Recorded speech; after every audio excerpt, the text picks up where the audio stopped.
Let me invite you on a short visit, on a short trip to an amazing land, a land of opposing similarities. Opposing similarities. That may sound very strange, confusing, funny, even paradoxical, but I tell you, it's a reality for centuries already, and it is a wonderful example how we can live together peacefully. But let's start from the beginning. You arrive in Basel, where we are now, at the airport. And then immediately you have to decide where to go, to the toilet, or to France, or to Switzerland. Okay, the toilet is still more or less neutral. But the passport control asks you, do you want to go to France? Do you want to go to Switzerland? And then you realize the name of this airport is Euro Airport, Basel, Mulhouse, Freiburg. And Freiburg is Germany. So, are you in Germany, in France, in Switzerland, and all in the same building? And for the first time, you may realize that you are in the middle of a triangle of three nations. You might come for business to Basel, to a meeting with one of the big local companies here. But where do you have to go? To a headquarter in Basel, Switzerland? To one of the various factories or research units, locations in the city of the suburbs? To Grenzach, Germany? To Huningue, to Saint-Louis, France? Or anywhere near Basel in Switzerland? Do you need a passport for that? And again, you will feel absolutely confused. Where are these addresses in which country? Or is that all the same? Maybe you have some spare time. It's a Saturday. And you want to go to a restaurant, or you want to go to one of these wonderful, beautiful, colorful markets we have around here. The offers may be different. Drinks, different cuisine, different brands. A little bit different in the whole range of vegetables, fruit, meat, sausages, wine. But amazing, in all three countries, they speak the same language. Okay, the official languages are proper German, or this French from Paris.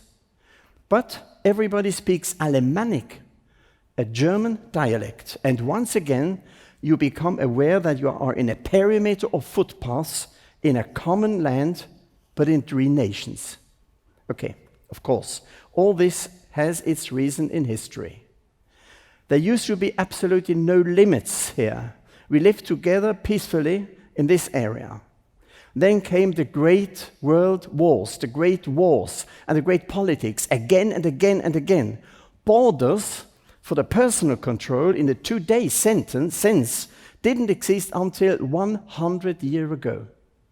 1919 was the awful and fateful year. Only after the First World War, we were radically separated from our natural neighbors. Personal checks and passports were introduced, which didn't exist before. And the Second World War again painfully parted this old community again. The Alsace had to change between Germany and France for the 5th time. Incredible. Today, there are 3 nation-states that meet at this corner: the French Republic, the Federal Republic of Germany, and the Swiss Confederation. But you cannot separate nature. That is the point. As a tourist, you possibly or certainly go to see our harbors in Basel, and then you see the small monument, the so-called pylon, which indicates the border triangle. But in fact, the point where the 3 countries meet lies in the middle of the Rhine. And now, I can assure you that the fish doesn't know in which country they swim. And the same is for the birds. They eat, hunt, and breed wherever they want. The only separated creature is the human. But in reality, we don't care. We live together for centuries. The people around the corner of the Rhine have grown together through their long, long history. We share culture and traditions, business and education, the language, and before all, close family roots, family connections. We are only separated by these annoying borders through national and sometimes nationalistic thinking of our paper tigers in the bureaucratic headquarters in Berlin, Paris, and Bern.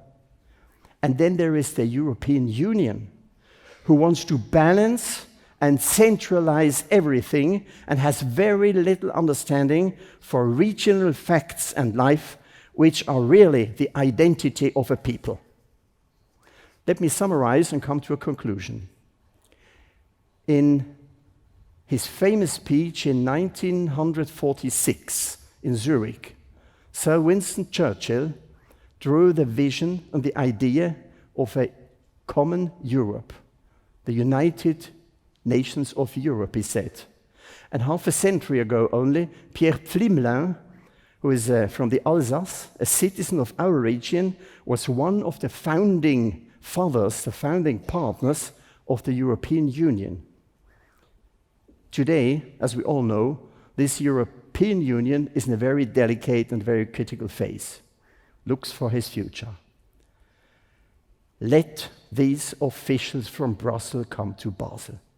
Let us show them what real and daily life means.